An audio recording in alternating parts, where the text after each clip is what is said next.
आपको नमस्कार। विनय पांडे की धार्मिक विधि कक्षा में आपका स्वागत है। आज वैशाख जो आने वाली है, अगले माह का जो माह है वो वैशाख मास है, जिसमें सूर्य मेष राशि में जाता है और बहुत महत्वपूर्ण मास है। इस मास में और इस मास के अमावस्या के दिन क्या श्रेष्ठता बताई गई वो आज हम बताएंगे। और यह वीडियो जिसको भगवान के प्रति भक्ति हो वही देखे, अन्यथा देखने की आवश्यकता नहीं है, क्योंकि ये प्रेत पितृ और परिवार कल्याण संबंधित है।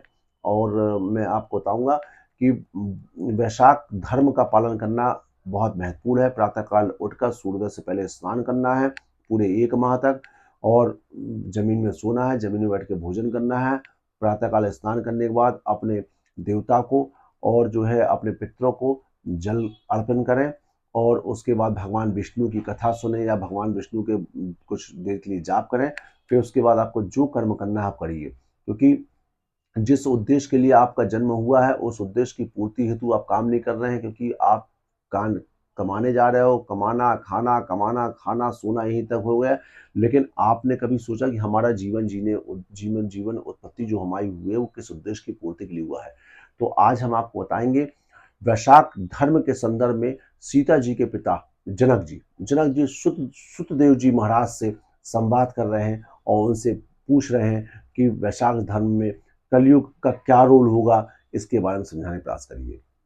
मिथिलापति ने पूछा, ब्राह्मण, इस वैशाख मास में कौन कौन सी तिथियां पुण्यदायिनी होती है? आपको बता दें कि 15 दिन की तिथियां होती हैं और दो पक्ष होते हैं, शुक्ल पक्ष और कृष्ण पक्ष। तो कृष्ण पक्ष चालू हो गए, शुक्ल पक्ष मतलब कृष्ण पक्ष की लास्ट में जो है अमावस्या आएगी, और जो शुक्ल पक्ष होगा उसमें पूर्णमासी आएगी, जहां पे वैशाख समाप्त होगा। 30 दिन का है। सुतदेव जी बोलते हैं, सूर्य के मेष राशि पर स्थित होने पर वैशाख मास में 300 तिथियों पुण्यदायिनी मानी गई है। एकादशी में एक किया हुआ पुण्य कोटि गुना होता है। उसमें स्नान, दान, तपस्या, होम, देव पूजा, पुण्य कर्म तथा कथा का श्रवण किया जाए तो वह तत्काल मुक्ति देने वाला होता है। जो रोग आदि से ग्रस्त और दरिद्रता से पीड़ित हो, वह मनुष्य इस पुण्यमयी कथा को सुनकर कृतकृत होते हैं।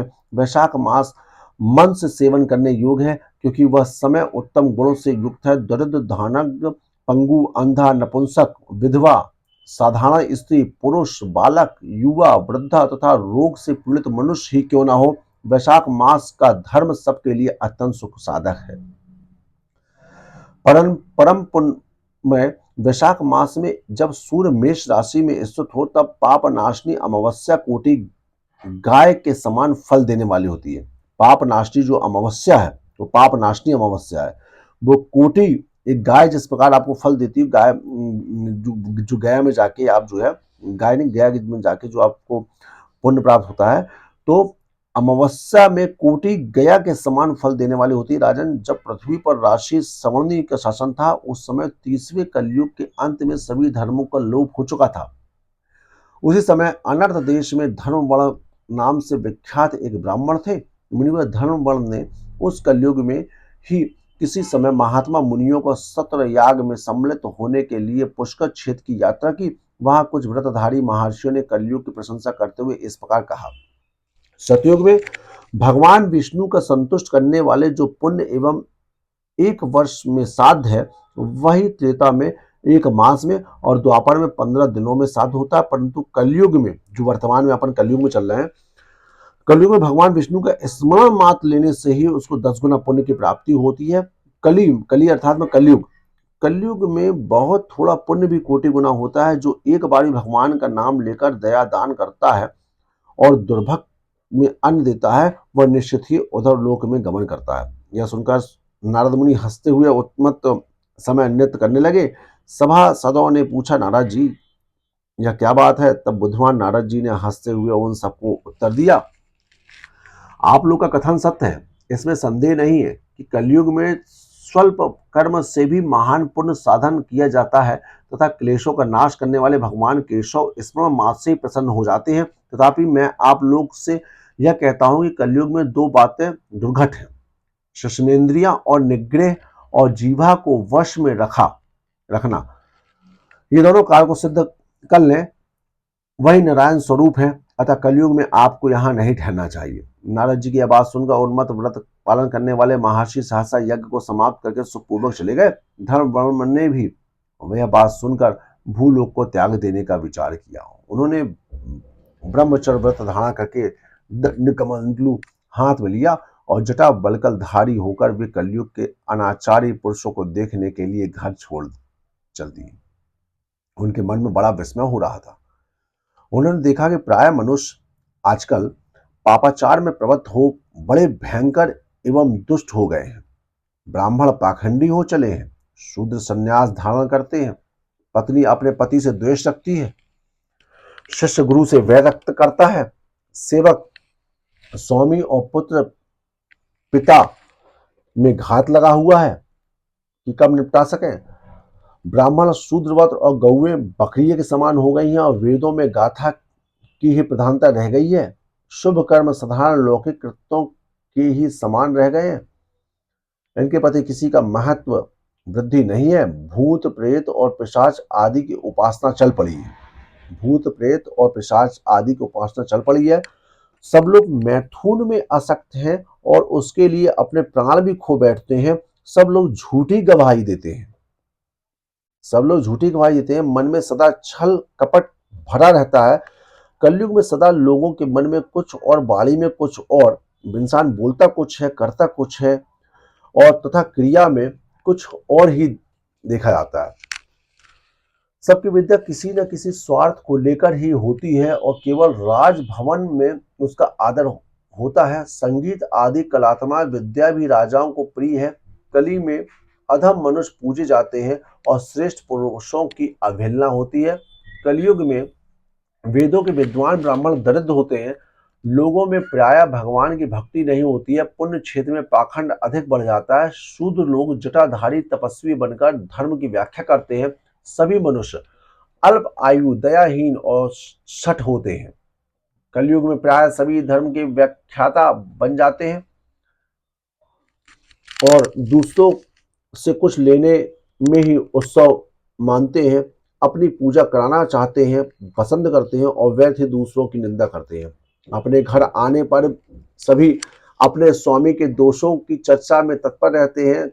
कली में लोग साधुओं को नहीं जानते, पापियों को ही बहुत आदर देते हैं। दुराग्राही लोग इतने दुराग्राही होते हैं कि साधु पुरुषों के एक दोष को भी ढिंडोरा पीटते हैं और पापात्माओं के दो समूह को भी गुणा बतलाते हैं।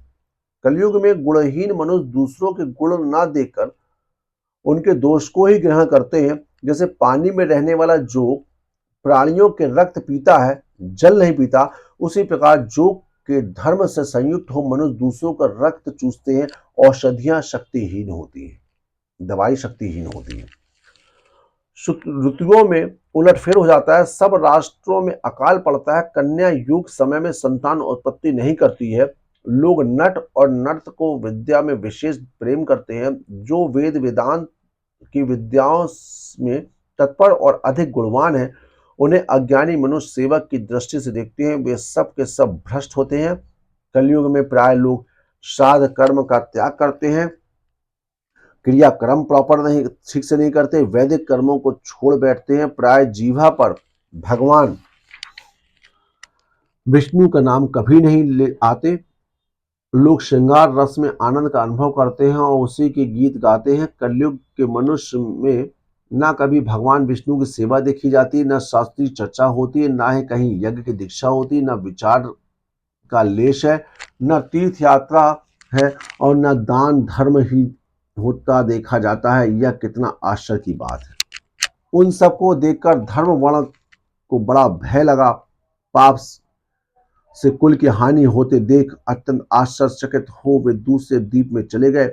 सब द्वीपों और लोक में विचलित हुए विद्वान धर्म वर्ण किसी समय कौतूहल वश पितृलोक में गए। उन्होंने मतलब जो धर्म ब्राह्मण थे वो घूमते घूमते जो पितृलोक पहुंच गए, जहाँ पे पूर्वज लोग मरे पड़े थे। कोतवाल में पितृलोक में गए। उन्होंने वहां कर्म में से कष्ट पाते हुए पितरों को बड़ी भयंकर दशा में देखा। वे दौड़ते, रोते और गिरते पड़ते थे। उन्होंने अपने पितरों को भी नीचे अंधकूप में पड़े हुए देखा। उनको देखकर आश्चर्यचकित हो दयालु धर्म ने पूछा, आप लोग कौन है? किस दुस्तर कर्म के प्रभाव से इन अंधकूप मतलब नरक में पड़े हुए हैं? ऐसा धर्म वर्ण ने पूछा। पितरों ने कहा, ये श्रीवत्स गोत्र वाले हैं, हम श्रीवत्स गोत्र वाले हैं, पृथ्वी पर हमारी कोई संतान नहीं रह गई है, अतः हम श्राद्ध और पिंड से वंचित हैं, इसलिए यहाँ हमें नरक का कष्ट भोगना पड़ता है। संतानहीन दुरात्माओं को अंधकूप में पतन होता है, अर्थात जिनकी संतान नहीं होती है वो अंधकूप नरक में पड़े रहते हैं। हमारे वंश में एक ही महायशस्वी पुरुष है जो धर्मवर्ण के नाम से विख्यात है, किंतु वह विरक्त होकर अकेला घूमता फिरता है। उसने गृहस्थ धर्म का नहीं स्वीकार किया। वह एक ही तंतु हमारे कुल में अवशिष्ट है। उसकी भी आयु क्षीण हो जाने पर हम लोग घोर अंधकूप में गिर पड़े हैं, जहां से फिर निकलना कठिन होगा। इसलिए तुम पृथ्वी पर जाकर, मतलब वो पितृ लोग, प्रेत लोग जो है वो उस धर्म को बता रहे हैं कि तुम पृथ्वी पर जाकर धर्म बलों को समझाओ। हम लोग दया के पात्र हैं, हमारे वचनों से उसको यह बात बताओ कि हमारी वंश रूपा दुर्गा को काल रूपी चूहा प्रतिदिन खा रहा है। क्रमशः सारे वंश का नाश हो गया है, एक तुम ही बचे हो।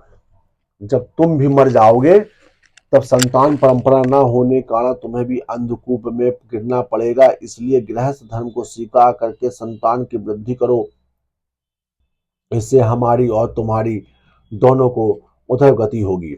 यदि एक भी पुत्र वैशाख और माघ अथवा कार्तिक मास में हमारे उद्देश्य से स्नान, श्राद्ध और दान करेगा तो वह उससे हम लोग को उधर गति होगी और नरक से उद्धार हो जाएगा। यदि एक पुत्र भी भगवान विष्णु का भक्त हो जाए, एक भी एकादशी व्रत रहने लगे, अथवा यदि एक भी भगवान विष्णु को पापनाशक कथा श्रवण करे तो उसकी 100 बीती हुई पीढ़ियों का तथा 100 भावी पीढ़ियों का उद्धार होता है। वे पीढ़ियां पाप से अवरत होने पर भी नरक दर्शन नहीं कराती। दया और धर्म से रहित उन बहुत से पुत्रों के जन्म से क्या लाभ जो कुल में उत्पन्न होकर सर्वव्यापी भगवान नारायण की पूजा नहीं करते। इस प्रकार प्रिय वचनों द्वारा धर्म वर्ण को समझकर तुम उसे विरक्ति पूर्वक ब्रह्मचर्य आश्रम से गृहस्थ आश्रम में प्रवेश कराने की सलाह दो। पितरों की बात सुनकर धर्मवर्ण अत्यंत विस्मित हुआ और हाथ जोड़कर बोला, मैं ही धर्मवर्ण नाम से विख्यात आपके वंश का दुर्ग्रही बालक है।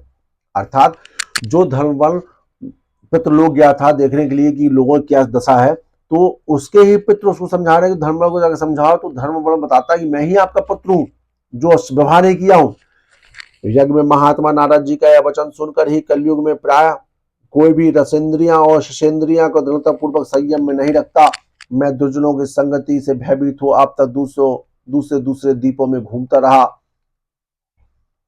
इस कलयुग के 3 चरण बीत गए, अंतिम चरण में भी 3.5 भाग व्यतीत हो चुके हैं। मेरा जन्म व्यर्थ बीता है, क्योंकि जिस कुल में मैंने जन्म लिया है उसमें माता पिता के ऋण को भी मैंने नहीं चुकाया। पृथ्वी के भारभूत उस शत्रु तुल्य पुत्र के उत्पन्न होने से क्या लाभ जो पैदा होकर भगवान विष्णु और देवता तथा पितरों का पूजा न करे। मैं आप लोगों की आज्ञा का पालन करूंगा। बताइए पृथ्वी पर किस प्रकार मुझे कलयुग से और संसार में भी बाधा नहीं प्राप्त होगी। मतलब पृथ्वी के भारभूत उस शत्रु पुत्र के उत्पन्न होने से क्या लाभ जो पैदा होकर भगवान विष्णु और देवता तथा पितरों की पूजा न करे। मैं आप लोगों की आज्ञा का पालन करूंगा। बताइए पृथ्वी पर किस प्रकार मुझे कलयुग से और संसार से भी बाधा नहीं प्राप्त होगी। धर्मवर्ण की बात सुनकर पितरों के मन को कुछ आश्वासन मिला। वे बोले, बेटा तुम गृहस्थ आश्रम स्वीकार करके संतानोत्पत्ति कर हमारा उद्धार करो। जो भगवान विष्णु की कथा में अनुरक्त होते हैं, निरंतर श्री हरि का स्मरण करते हैं और सदाचार के पालन तत्पर रहते हैं, उन्हें कलयुग बाधा नहीं पहुंचाता। मानव जिसे घर में शालाग्राम शिला अथवा महाभारत की पुस्तक हो उसे भी कलयुग बाधक नहीं दे सकता। यहाँ पे महाभारत पुस्तक का भी जिक्र किया गया है, उसे भी कलयुग बाधा नहीं दे सकता। जो वैशाख मास के धर्म का पालन करता माघ स्नान में तत्पर होता है और कार्तिक में दीप देता है। जो वैशाख मास में धर्मों का पालन करता माघ स्नान में तत्पर होता और कार्तिक में दीप देता, उसे भी कली युग की बाधा नहीं प्राप्त होती। जो प्रतिदिन महात्मा भगवान विष्णु का पापनाशक मोक्षदायिनी दिव्य कथा सुनता है, जिसके घर में बलि वैश्वदेव होता है, शुभ कारणी तुलसी स्थित होती है तथा जिसके आंगन में उत्तम गौ रहती है, उसे भी कलयुग बाधा नहीं देता। अतः आप पापात्मा युग में भी तुम्हें कोई भय नहीं है बेटा, शीघ्र पृथ्वी पर जाओ। इस समय वैशाख मास चल रहा है, यह सबका उपकार करने वाला मास है। सूर्य के मेष राशि में स्थित होने पर 300 तिथियां पुण्यदायिनी मानी गई है।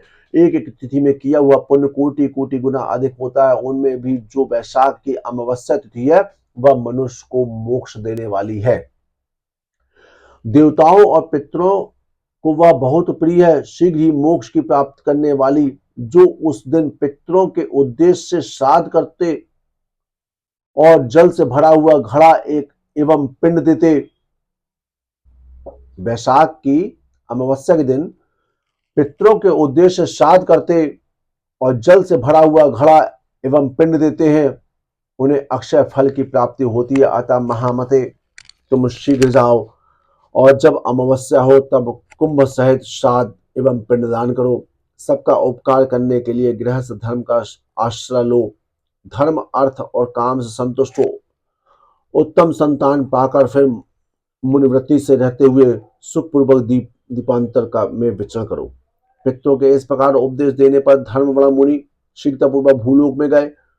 वहां मेष राशि में सूर्य की स्थिति रहते हुए वैशाख मास में प्रातःकाल स्नान करके देवताओं, ऋषियों तथा पितरों को तर्पण किया। फिर कुंभदान सहित पाप विनाशक श्राद्ध करके उसके द्वारा पितरों को पुनर्वृत्ति रहित मुक्ति प्रदान की। तत्पश्चात उन्होंने स्वयं विवाह करके उत्तम संतान को जन्म दिया और लोक में उस पापनाशनी अमावस्या तिथि को प्रसिद्ध किया। तदंतर वे भक्ति पूर्वक भगवान की आराधना करने के लिए हर्ष के साथ गंधमादन पर्वत पर चले गए। इसलिए वैशाख मास की यह अमावस्या तिथि परम पवित्र मानी गई है। कि अमावस्या पाप नाशनी मानी जाती है। वैशाख मास में कोई भी किया गया दान भी अपने आप में अक्षय होता है। भगवान विष्णु के लिए, पितरों के लिए बहुत ही श्रेष्ठ मानी गई जाती है। इसलिए वैशाख मास में जो शुक्ल पक्ष आती है उसमें अक्षय तृतीया पड़ती है, उसमें परशुराम जयंती आए, गंगा सप्तमी आई, जन्म सीता नवमी आई, नवमी तिथि को सीता जी का जन्म आया, उसमें जो है नरसिंह अवतार आया, नरसिंह जी का अवतार हुआ, चित्रगुप्त जी का अवतार हुआ। मतलब सोचिए कितने देवताओं का और भी बहुत सारे ऐसे योग वहां पर उत्पन्न होती हैं। द्वादशी की तो अत्यंत पुण्यदायिनी मानी गई है। तो ये वैशाख मास बिल्कुल न छोड़ें आप लोग। वैशाख मास की तिथि पता कर लें कब से चालू हो रही है, उस तारीख से आप प्रातःकाल सूर्योदय से पहले स्नान करें।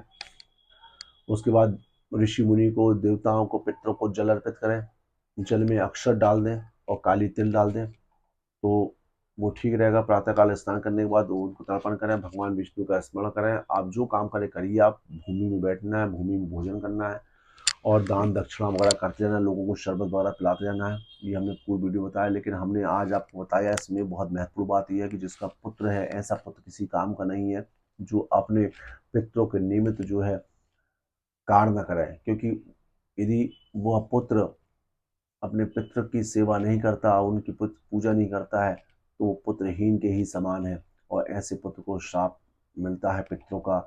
इसलिए आप सभी लोग को घड़ा से भरा हुआ जल का दान भी करना है। तो ये दान आप चाहे अमावस्या में कर सकते हैं और पूर्णमासी दिन भी यम के नाम से दान की जाएगा, ये हमने वीडियो बताया। और आपको यह वीडियो अच्छी लगी हो तो कमेंट बॉक्स में भगवान के नाम से द्विदक्षर मंत्र है ओम नमो नारायण, एक ये तो ये ओम नमो नारायण नहीं, सप्तम अष्टम का द्विदक्षर मंत्र है ओम नमो भगवते वासुदेवाय। इस मंत्र को आप लिखें ताकि इसमें और लोग भी जो देखेंगे तो उसमें कम से कम ओम नमो भगवते वासुदेवाय द्विदक्षर मतलब 12 अक्षर का ये मंत्र है। ये बहुत ही महत्वपूर्ण माना गया है। आप सभी को नमस्कार है, मैं ओम शंकर बिना पांडे एडवोकेट जबलपुर से। जय श्री कृष्ण।